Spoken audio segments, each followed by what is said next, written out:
शंकराचार्य जी महाराज जी हैं।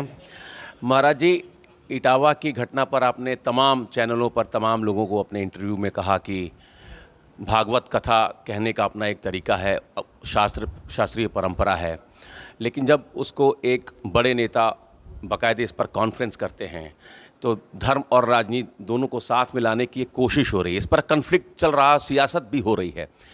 आपकी क्या अंतर्दृष्टि है महाराज जी? देखिए, हमारी अंतर्दृष्टि ये है कि ये जो घटना है इसकी उच्च स्तरीय जांच होनी चाहिए, क्योंकि इसमें हमको साजिश दिखाई दे रही है। क्या साजिश दिखाई दे रही है कि एक तो जो ब्राह्मण परिवार है, ब्राह्मण गांव बताया जा रहा है, उस गांव का ब्राह्मण परिवार है, वो कथा करने के लिए किसी वक्ता को आमंत्रित करता है, और वक्ता को आमंत्रित करता है तो वो ये समझ के कहता है कि हमने किया था कि ये ब्राह्मण है, और एक दिन में उसको पता चल जाता है कि ये ब्राह्मण नहीं है। तो हमको ये लगता है ऐसा होता नहीं है। देखिए, हम जब वक्ता के बारे में पहले छानबीन कर लेते हैं तभी हम बुलाते हैं, और प्रायः तो ये होता है कि दो चार हमारे परिचित लोगों ने जिसकी कथा सुनी हो, प्रशंसा की हो कि वो उनका व्यवहार अच्छा है, उनका ज्ञान अच्छा है, उनकी वाणी अच्छी है, बहुत अच्छे से समझाते बुझाते हैं, तब उन्हीं को बुलाया जाता है। इसका मतलब जाने समझे वक्ता को ही बुलाया जाता है। तो आपने बिना जाने किसी को भी बुला लिया और एक दिन के बाद आपको ज्ञान हो गया, तो हमको ये लगता है कि ये पहले से ही जानते थे कि ये उस जाति के नहीं हैं, ब्राह्मण अपने आप को कह रहे हैं लेकिन हैं दूसरी जाति के। इनको बुलाओ और बुला के दूसरे दिन फिर इनको अपमानित करो। ऐसी साजिश की बुई इसमें हमको आती है, एक बात। दूसरे, वो जो वक्ता हैं उनसे हमारा ये कहना है कि तुम किसी भी जाति में जन्मे थे, तुमको अपनी जाति पे गौरव क्यों नहीं रहा? तुम गलत हो, तुम सही आदमी नहीं हो। हर जाति, ये सनातन धर्म की हर जाति बहुत महत्वपूर्ण जाति है, और किसी भी जाति में जन्म लेना बड़े पुण्यों का फल है। तो ऐसी स्थिति में तुम यादव में जन्मे थे, तुम जाटव में जन्मे थे, क्या दिक्कत है? कोई ब्राह्मण में जन्मा है, कोई कहीं जन्मा है, और जन्मने में किसी का अपना सीधा इस जन्म का तो वश है नहीं, वो तो पूर्व जन्मों के फलस्वरूप होता है। तो जो जहाँ जन्म गया है वहीं पर उसके लिए अच्छे अवसर हैं। उसी के कुल में बहुत सारे महापुरुष हो चुके हैं। आप अपनी जाति के महापुरुषों का स्मरण करिए और अपने में गौरव रखिए, तो आपको छिपाने की क्या ज़रूरत है। तीसरे, अगर आप इनोसेंट थे और आपने बुला ही लिया था श्रद्धा से और ब्राह्मण से ही कथा सुनना चाहते थे, जैसी कि परंपरा है, हम उसमें मना नहीं कर रहे हैं, लेकिन जब आपको पता चल गया कि ये व्यक्ति ब्राह्मण नहीं है तो आप नमस्ते कर लेते कि भैया हमने आपको सम्मान से बुलाया था लेकिन हम ब्राह्मण से कथा सुनना चाहते हैं, हमसे भूल हो गई, अब आप लोग एक दिन की दक्षिणा लो और पधारो। अगर उससे भी आपको संतोष नहीं था तो आप FIR कर देते कि भाई ये हमारे साथ छल कर रहे हैं, हमने ब्राह्मण समझ के बुलाया, ये तो ब्राह्मण नहीं है, तो कानूनी कार्रवाई होती। लेकिन आप उसको खुद ही मारने लगे, खुद ही पीटने लगे, खुद ही बाल मूड़ने लगे, खुद ही जो है प्रणाम करवाने लगे। और जैसा कि मूत्र आदि का भी आरोप लगाया गया है, कितना सही है कितना गलत है हम तो विश्वास नहीं कर पा रहे हैं, लेकिन मान लो जो भी आपने किया, हम कहते हैं केवल सिर भी मुड़ाया, मारा भी, पीटा भी, 2 थप्पड़ भी मार दिए, तो ये अपमान ही तो किया। तो ये बताओ कि किसी को किसी जाति में जन्म ले जाने मात्र से दूसरी जाति के अपमान का लाइसेंस कहाँ से मिलता है? कौन सा शास्त्र है तुम्हारे हिंदू धर्म में? ब्राह्मण ही बताएं कि कौन से शास्त्र के आधार पर वो किसी दूसरी जाति का, जो हिंदू ही जाति है, उसका अपमान कर रहे थे। तो किसी भी जाति में जन्मे हुए व्यक्ति को किसी दूसरी जाति के अपमान का लाइसेंस है ही नहीं, अपमान कर ही नहीं सकता। क्यों? क्योंकि हम सब एक ही परमात्मा से उत्पन्न हुए हैं, और एक ही परमात्मा से उत्पन्न होने के कारण भले हमारे नाम अलग अलग हों, 1 नंबर 2 नंबर 3 नंबर अलग, एक के बाद एक उत्पन्न हुए, इसलिए 4 नंबर हमारे हो गए, लेकिन 4 नंबर हो जाने से हमारे गुण धर्म में क्या अंतर आया? हम तो एक ही परमात्मा के अंश हैं। तो ऐसी परिस्थिति में एक जाति को दूसरी जाति का अपमान करना नहीं चाहिए था। ये 2 दोषी हो गए। और तीसरे, अब जब घटना हो गई है तो उसका राजनीतिक लाभ लेने के लिए टूट पड़े हैं, और वो ये नहीं सोच रहे हैं कि इससे हमारे हिंदू समाज में कितना क्षति पहुंचेगी। अरे तुम राजनीतिक लाभ लो, लेकिन अपने ही हिंदू समाज को क्षति पहुंचा करके मत लो, ये हमारा कहना है। ये जो हिंदू समाज को क्षति पहुंचाई जा रही है, ये गलत है। आपने पॉलिटिशियंस को भी एक संदेश दिया कि कम से कम ऐसी चीज़ों का राजनीतिकरण नहीं होना चाहिए। गौ के विषय पर भी आप सबसे मिले लेकिन किसी का समर्थन नहीं मिला, आप नाराज़ भी हुए, कहें कि हम बिहार में निर्दलीय लड़ाएंगे गौ रक्षकों को। तो आपको लगता है कि अब समय आ गया है कि एक दिशा निर्देश जारी होना चाहिए? बात यह है कि देश में अब गाय की बात शुरू होनी चाहिए, और बड़े ठोस धरातल से शुरू होनी चाहिए, केवल हवा हवाई नहीं। और ठोस धरातल इस देश में राजनीति हो गई है, और राजनीति के सिवा कुछ नहीं सूझ रहा है, और राजनीति में वोट ही सबसे महत्वपूर्ण है। इसलिए अब हमारा ये कहना है कि अब गाय का वोट गिनना शुरू होना चाहिए, भले ही एक हो, लेकिन अब कम से कम एक वोट गाय का हो जाना चाहिए इस देश में तय कि एक वोट गाय का भी है। फिर 2 होगा, फिर 3 होगा, फिर 5 होगा, फिर 10 होगा, और फिर गुणात्मक रूप से बढ़ते बढ़ते गाय संसद में घुस जाएगी। तो बिहार विधानसभा चुनाव में 243 सीटों पर निर्दलीय उम्मीदवार आप लड़ा रहे हैं। हाँ, गाय के उम्मीदवार लड़ेंगे, दलीय नहीं होंगे, क्योंकि दल की अपनी वो है। और जब हम कहीं वहाँ जाते हैं चुनाव आयोग में, तो वहाँ पे पहले ही हमको शपथ पत्र भरना पड़ता है कि हम धर्मनिरपेक्ष रहेंगे। तो इसलिए निर्दल चुनाव लड़ेंगे और वो गाय के नाम पर लड़ेंगे, और जो वोट उनको मिलेगा कम से कम गिना तो जाएगा। अब कम से कम ये तय होगा बिहार चुनाव से कि बिहार में इतने वोट गाय के हैं। हम कहते हैं कि 5 वोट होंगे, लेकिन कम से कम गिने तो जाने लगेंगे कि 5 वोट गाय का भी है इस देश। तो आप उनके समर्थन में क्या प्रचार में जाएंगे? हाँ जी, बिल्कुल जाएंगे, प्रचार में जाएंगे, सूची जारी करेंगे और जो हमसे बनने का सहयोग भी करेंगे। तो 2027 में क्या उत्तर प्रदेश के विधानसभा चुनाव में भी गौ रक्षक लड़ेंगे?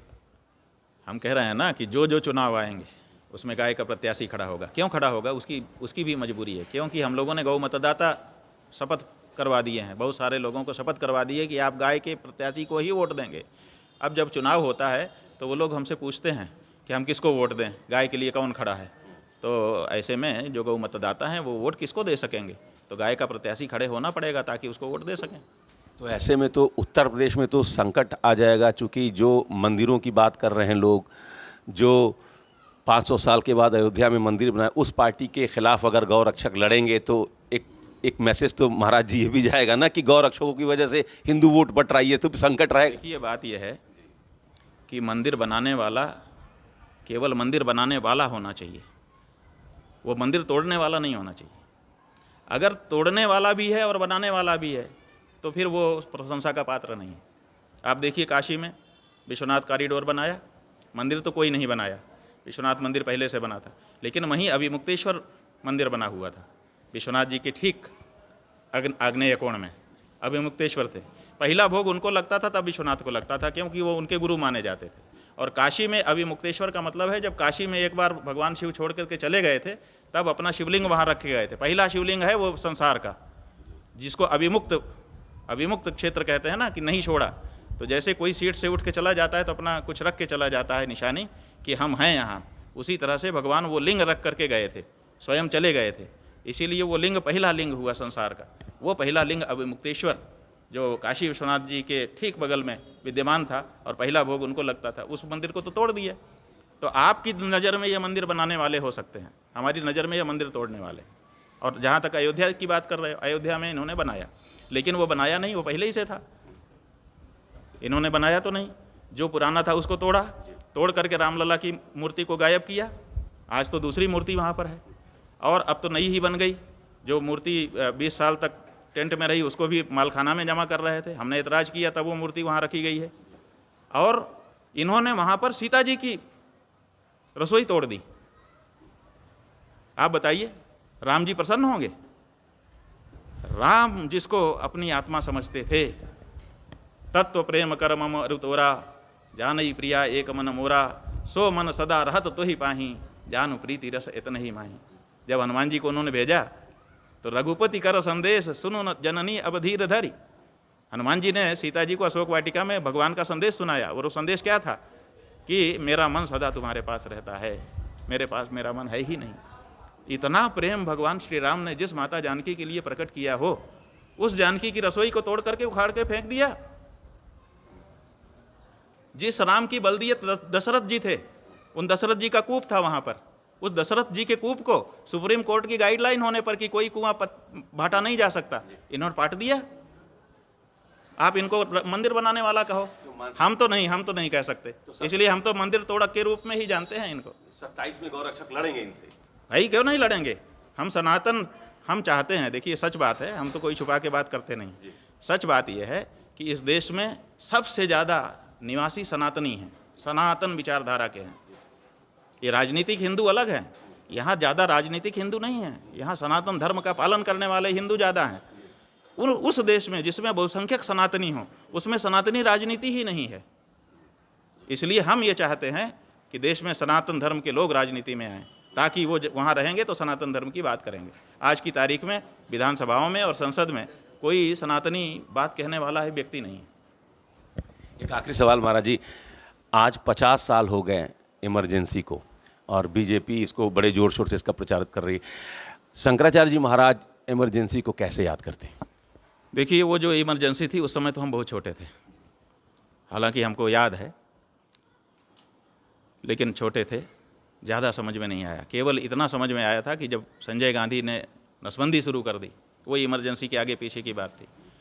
तो इमरजेंसी करने नसबंदी करने के लिए गांव में, हम लोग गांव में थे, तो वहाँ पर जीप आती थी, और जैसे ही जीप आती थी तो गांव भर के पूरे पुरुष गन्ने के खेतों में और अरहर के खेतों में जा कर के छिप जाते थे, और जब वो जीप वापस जाती थी तब वो लोग निकलते थे। छोटे से बच्चे के रूप में हमने वो दृश्य देखा कि कितना डर लोगों के मन में समाया हुआ था।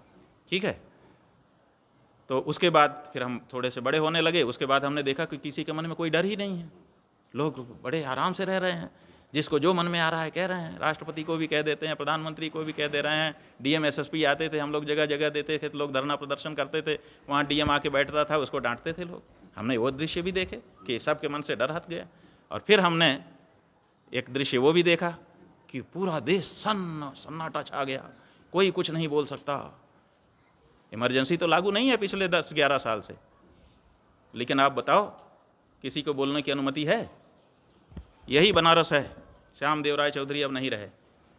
श्याम देव राय चौधरी हमको 14 के बाद 15 या 16 में मिले थे। हमने उनसे पूछा कि आजकल दिखाई नहीं देते, वो कहाँ रहते हो आप? उन्होंने कहा क्या करें महाराज जी, सर्कुलर आ गया है कि आप कोई भी बात अपने से नहीं उठाएंगे, जब हम यहाँ से कोई बात कही जाएगी वही कहेंगे, अन्यथा चुप रहेंगे। तो मैं घर में सो रहा हूँ, क्या करूँ? बाहर निकलता हूँ तो लोग कहते हैं मेरी ये समस्या है, उठाओ, और ज़िंदगी भर उठाया है। अब हमको अनुमति ख़त्म कर दी गई है बोलने की, अब हम कैसे बोलें? और उसके बाद से देखिए पूरे देश में एक एक आदमी को डराया गया है, और वो कोई बोल नहीं पा रहा है। इमरजेंसी में ही तो रह रहे हैं हम लोग। शंकराचार्य जी महाराज जी ने तमाम मुद्दों पर हमसे बातचीत की। Amit Singh, TV 9 UP, Varanasi.